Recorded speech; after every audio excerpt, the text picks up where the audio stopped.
ஓம். திருச்சிற்றம்பலம். தினம் ஒரு மந்திரம். திருமூலர் திருமந்திரம். மூன்றாம் தந்திரம். வீராகமம். மந்திரம் 46. தொகுதி 5. பிராணாயாமம். பாடல் 558. 12 பகல் இரவுள்ளது. 12 பாகன் அருகிலன். 12 பாகன் அறிந்த பெண். 12 பகல் இரவில்லையே.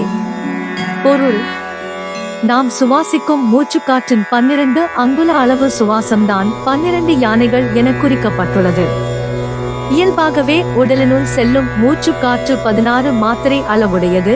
அதில் 4 மாத்திரை வீணாக வெளியேற 12 மாத்திரைகள் உள்ளே தங்கி மீண்டும் வெளியேறுகிறது.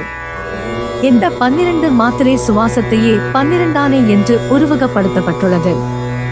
இந்த மூச்சுக்காற்று இயல்பாகவே பகல் மற்றும் இரவு என எப்போதும் நடந்து கொண்டே இருக்கும். இயல்பான இந்த மூச்சுக்காற்றை கட்டுக்குள் வைக்கக்கூடிய பாகன் என்ற உயிர் அதை எவ்வாறு கட்டுப்படுத்துவது என்பதை அறியாமல் உள்ளது. பிராணாயாம பயிற்சி மூலம் இந்த 12 மாத்திரை அளவு சுவாச காற்றை அடக்கி ஆழம் கலையை அறிந்த உயிருக்கு பகல் இரவு தோஷங்கள் என்பது நீங்கி அழியா பேரின்ப நிலை கிட்டும். Meaning: the 12 inches of breath we breathe are represented as 12 elephants.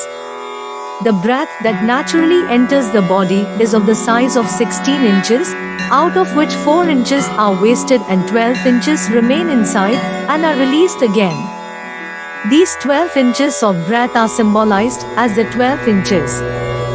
This breath, naturally, is always going on day and night. The being called Pagan, who can control the breath, does not know how to control it. Through the practice of pranayam, a being who knows the art of controlling and there in the yogi, the evils of day and night are eliminated, and a state of imperishable bliss is attained. யாம் பெற்ற இன்பம் பெருக இவ்வையகம். இணைந்திருங்கள், அனைவருக்கும் பகிர்ந்திருங்கள். Presented by Subha Srinivasan. Tamil இலக்கிய பாசறை, கோயம்புத்தூர். நன்றி, வணக்கம்.